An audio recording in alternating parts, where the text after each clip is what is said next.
போராட்டமான காலத்தில் ஆண்டவர் சத்துருடைய கையில் ஒப்பு கொடுக்கும்போது, மனுஷங்க கையில் ஒப்பு கொடுக்கும்போது நீங்கள் ரொம்ப ஜாக்கிரதையாக இருக்கணும், ரொம்ப ஜாக்கிரதையாக இருக்கணும். இல்லை, நான் விட்டு தர மாட்டேன். அவர் என்னை டெஸ்ட் பண்ணும்போது அவர் என்ன பண்ணுறாரு? நீங்கள் சுத்த தங்கமா அப்படின்னு டெஸ்ட் பண்ணுறாரு. எப்படி டெஸ்ட் பண்ணுறாரு?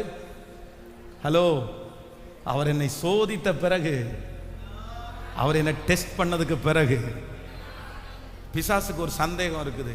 இது சுத்த பொண்ணா டூப்ளிகேட்டான சந்தேகமாக இருக்குது. ஆண்டவரிடத்துல போய் பிசாசு அதான் சொல்கிறான், உன் பையன் யோபு சுத்த தங்கம்னு நீங்கள் சொல்கிறீங்க, நான் சொல்கிறேன் ஒரு அக்கினியை மட்டும் கொடுத்து அவனை எரிய வைங்க, அவன் சுத்த தங்கமா டூப்ளிகேட் தங்கமான்னு இப்போ தெரியும்னு பிசாசு போய் ஏசப்பாட்ட சொல்கிறான். ஏசப்பாட்ட சொல்லி முடிச்ச உடனே போராட்டம் ஆரம்பிக்குது.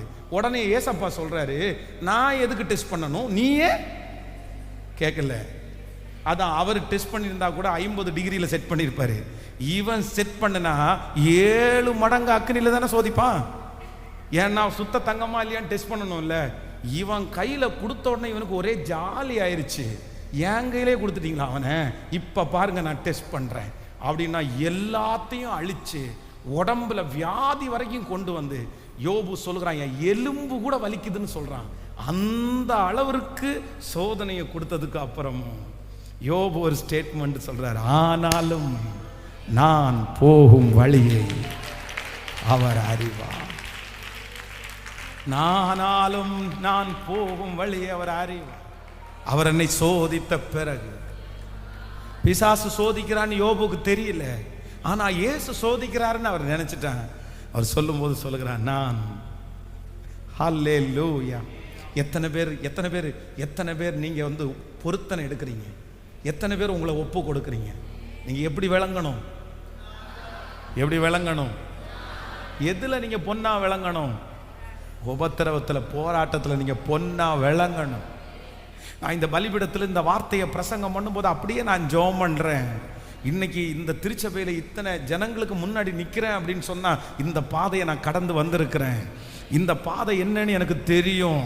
இந்த பாதைக்குள்ளாக ஆண்டவர் என்னை அழைச்சு போயிருக்கிறாரு.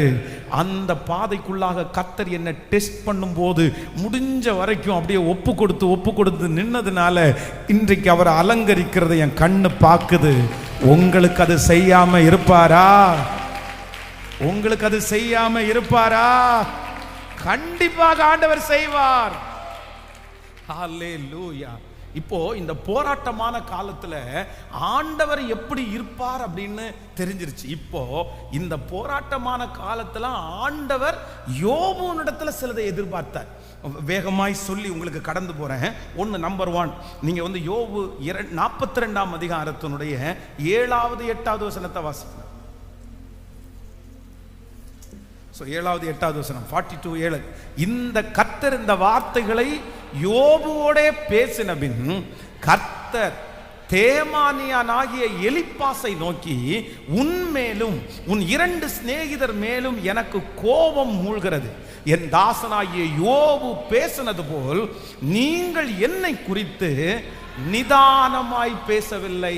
ஹலோ, நல்லா கவனிச்சுக்குங்க.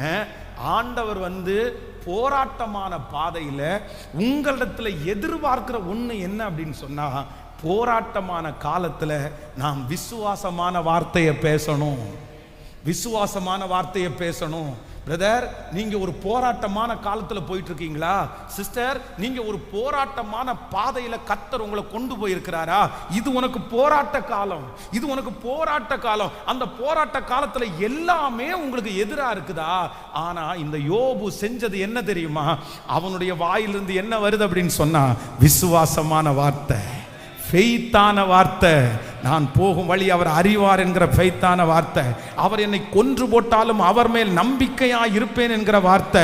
நீ பைத்தியக்காரி பேசுகிறது போல் பேசுகிறாய். கர்த்தர் கையிலே நன்மையை பெற்ற நாம் தீமையை பெற வேண்டாமோ? கர்த்தர் கொடுத்தார், கர்த்தர் எடுத்தார். கர்த்தருடைய நாமத்திற்கு ஸ்தோத்திரம். உங்க வாயிலிருந்து ஒரு வார்த்தை வந்துட்டே இருக்கணும். கர்த்தருக்கு ஸ்தோத்திரம், ஆண்டவருக்கு ஸ்தோத்திரம், இந்த பாதைக்காக ஸ்தோத்திரம், இந்த பலவீனத்திற்காக ஸ்தோத்திரம், இந்த அவமானத்திற்காக ஸ்தோத்திரம், இந்த இழப்பிற்காக ஸ்தோத்திரம், இந்த வேதனைக்காக ஸ்தோத்திரம்.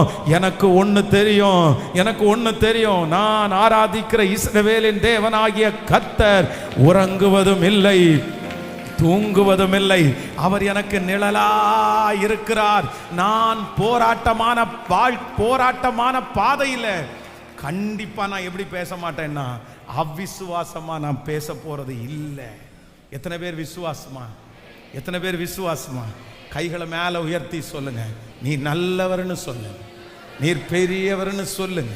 இந்த சூழ்நிலையை நீர் மாற்றுவீர்னு எனக்கு தெரியும், இந்த பாதை எனக்கு மாறும்னு தெரியும், நான் நிற்பேன் எனக்கு தெரியும், நீர் என்னை எழுப்புவீர் எனக்கு தெரியும், நான் உங்களுக்காக சாட்சியா வாழுவேன், நான் ஓடுவேன், நீர் என்னை எழுப்பி நிறுத்துவீர்.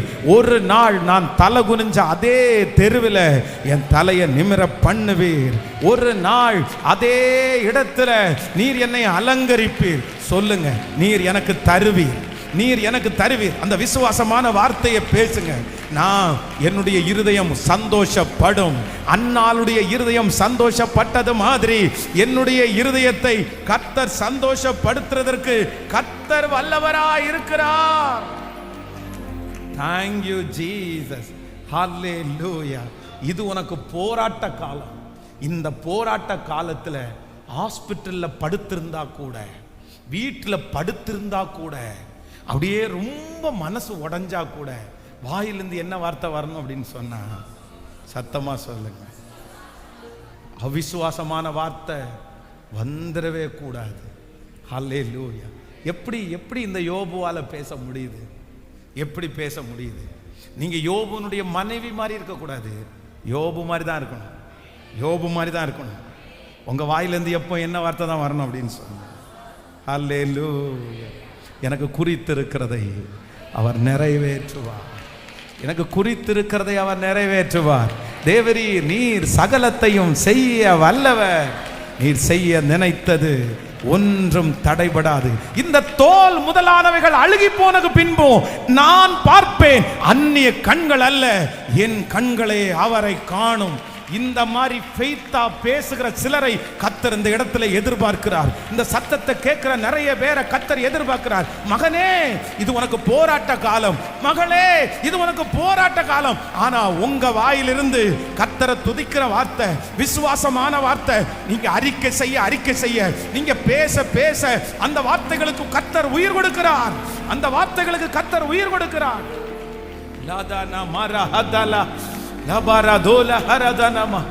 Thank you Jesus. Thank you Jesus. பேசாதீங்க, அவிசுவாசமான வார்த்தை பேசாதீங்க. உங்க வாயிலிருந்து அவிசுவாசமான வார்த்தை வரக்கூடாது. நீங்க வேவு பார்க்க போன அந்த 8 பேர் மாதிரி கிடையாது, அந்த 10 பேர் மாதிரி கிடையாது. நீங்க ஜோஷுவாவும் காலேப் மாதிரி இருக்கணும்.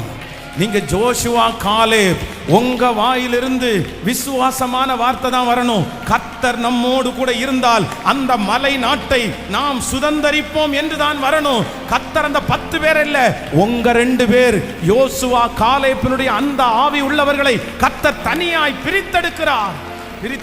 சொல்லுங்க, என் பிள்ளைய நீர் வாழ வைக்க போகிறதற்காக நன்றி, என் குடும்பத்தை நீ வாழ வைக்க போகிறதற்காக நன்றி, என்ன வாழ வைக்க போகிறதற்காக நன்றி. சொல்லுங்க பிரதர், சொல்லுங்க பிரதர். வாலிப தம்பி தங்கச்சி, நீ சத்தமா ஏசப்பாட்ட பேசு. பிசாசுவான் வாயில நெகட்டிவான வார்த்தைகளை பேச சொல்லிட்டே இருப்பான், அவிசுவாசமான வார்த்தைகளை சொல்லிட்டே இருப்பான். இல்ல தேவரீ, நீர் சகலத்தையும் செய்ய வல்லவர், நீ செய்ய நினைத்தது ஒன்றும் தடைபடாது. அறிக்கை செய்ய இப்பொழுது உங்கள் உச்சம் தலையிலிருந்து உள்ளங்கால் வரை கர்த்தருடைய வல்லமை புறப்பட்டு வருது, கர்த்தருடைய மகிமை புறப்பட்டு வருது. லீரா அனாமா ரஹதா லோதாரமா ரஹதாரமா லீதாரானமா ரடரலத ரஹதாரலரமா. ஜீசஸ் ஜீசஸ், கிருபை இயேசுவே. இப்போ அந்த விசுவாசமான வார்த்தை சொல்லப்படும் போதே தேவனுடைய மகிமை ஊற்றப்படுவதாக.